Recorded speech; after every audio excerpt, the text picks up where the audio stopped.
Quantum threats: the future of cybersecurity. Cryptography in crisis, preparing for the quantum leap. The hum of machines was the only sound in the room, until it wasn't. A low beep echoed from a terminal nestled deep in the heart of a secure government data center. It was past midnight, and the lone systems analyst working overtime rubbed his eyes, not immediately noticing the alert on his screen. But by the time he leaned in, it was too late. His monitor began to flicker, a line of garbled code flashing red. The system had just rejected a set of public encryption keys it had verified minutes earlier. Something had changed. Something impossible. A line of cold sweat traced the back of his neck. Code mismatch. Integrity breach. Unknown signature. He froze. The encryption hadn't just failed. It had been bypassed. In that moment, somewhere beyond the firewalls and data obfuscation layers, a machine built for one purpose, cracking the uncrackable, had just torn through the backbone of global cybersecurity like a knife through silk. This was no ordinary cyberattack. It wasn't a brute force password guess, a phishing scam, or a zero-day exploit. It was a paradigm shift, a quantum shadow in the digital dark, and it had just proven it was real. Before the analyst could speak, his system shut down. The future had arrived, uninvited. What you're about to hear is the untold story of a breach that started with one anomaly, a flicker on a secure system, and ended with a revelation that could unravel the very fabric of cybersecurity.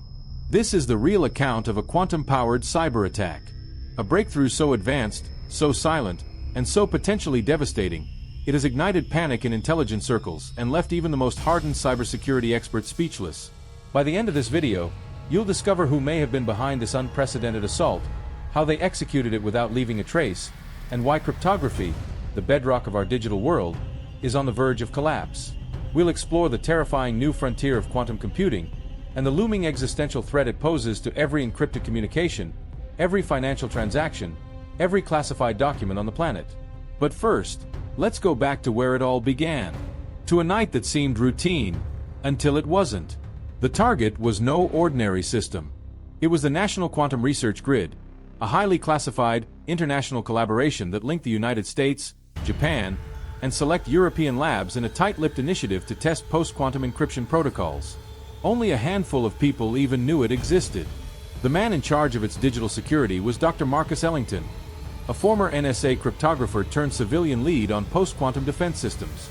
Brilliant, obsessive, and cautious to the point of paranoia, Marcus had spent the last 4 years preparing for a moment just like this. What he never expected was that he wouldn't see it coming. 3 days before the breach, an intern in his department, Anna Patel, received an email. It looked like a conference invite from CERN's Quantum Security Division. It had all the right formatting, names, signatures. Even the contact number matched the official CERN line. She clicked the link. It redirected her to a dead page. She shrugged it off, thought it was a server error, and moved on with her day. But what she didn't know, what no one knew, was that the email had quietly injected a payload onto her workstation. No virus, no malware, no obvious signs. Just a single line of script that accessed a sandbox system used for simulation inputs. From there, it waited, listened, collected, and eventually unlocked. The attackers didn't break through the encryption. They went around it. What they used was a quantum annealer, an early-stage quantum device powerful enough to solve specific types of problems at speeds unimaginable by traditional computers. Unlike the sci-fi fantasy of a universal quantum computer, this was real, tangible, and disturbingly effective. What the annealer did was exploit a vulnerability in the system's key distribution process. A protocol called RSA 2048, considered safe until at least 2030, was silently rendered obsolete in a single night. Dr. Ellington was called in at 4:03 a.m. His phone never rang. It was a direct knock on his door. "There's been an event," the agent said. Marcus didn't need to ask. He already knew. By noon, a crisis team had assembled.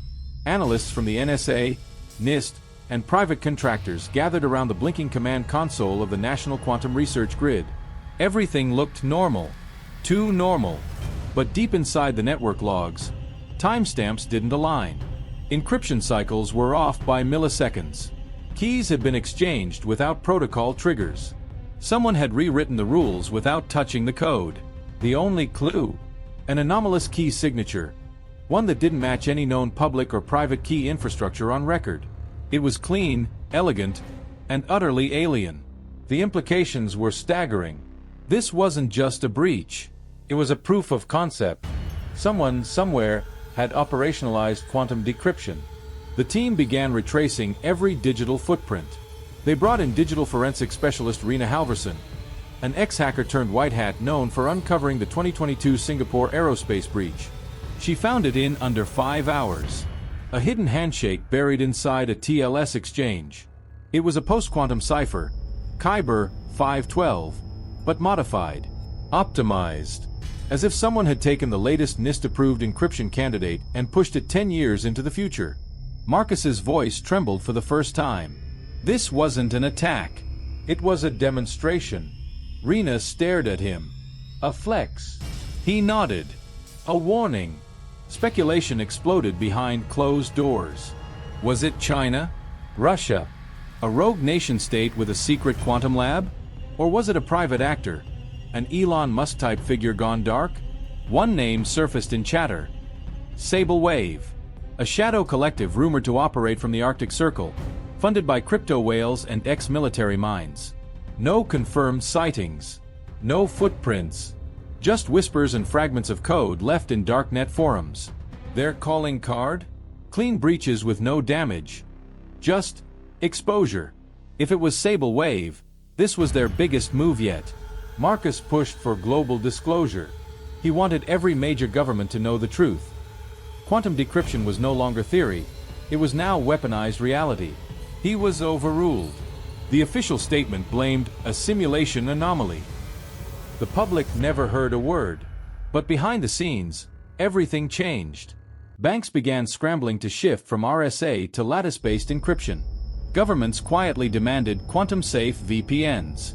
The Pentagon accelerated its QKD satellite program by 2 years. Meanwhile, Marcus vanished from public life. Rumor has it he now consults for a black-budget agency testing new AI-driven encryption layers. Digital systems that mutate faster than quantum computers can solve. But the question remains. If this was just a test, what happens when the real attack comes? Who holds the power to decrypt the digital skeletons of the world in mere seconds? Your private emails. Your medical records. The nuclear codes.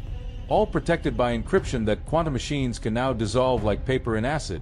There are theories that Sable Wave isn't a group, but a project. That the attacker wasn't human at all, but an AI trained on quantum mathematics, designed to evolve beyond human comprehension. Marcus once told a colleague during a rare interview, "It's not the speed of quantum that scares me. It's the silence. You don't hear it coming. It just is." And so we're left in a strange limbo, aware of the threat, powerless to stop it. Agencies race to quantum-proof the infrastructure, but the truth is, no one really knows how fast the storm is moving. What we do know is this. The age of classical cryptography is dying. The digital fortress we've trusted for decades is crumbling under the weight of qubits and probability waves. And somewhere, in a lab buried under snow or sand, the next line of code is being written, ready to rewrite everything. You've just seen the future. But ask yourself, how prepared are we for it? And more importantly, how prepared are you? Because the next breach won't come with a warning. It won't knock on your door. It won't even crash your system. It'll just open and let itself in. If you found this story unsettling, subscribe to Cybercrime Exposed Files, unmasking the dark side of the digital world for more real-world stories where the line between science fiction and terrifying reality keeps vanishing. Like this video, share your thoughts in the comments, and answer this. If quantum computers can break every password in the world, what's your plan B?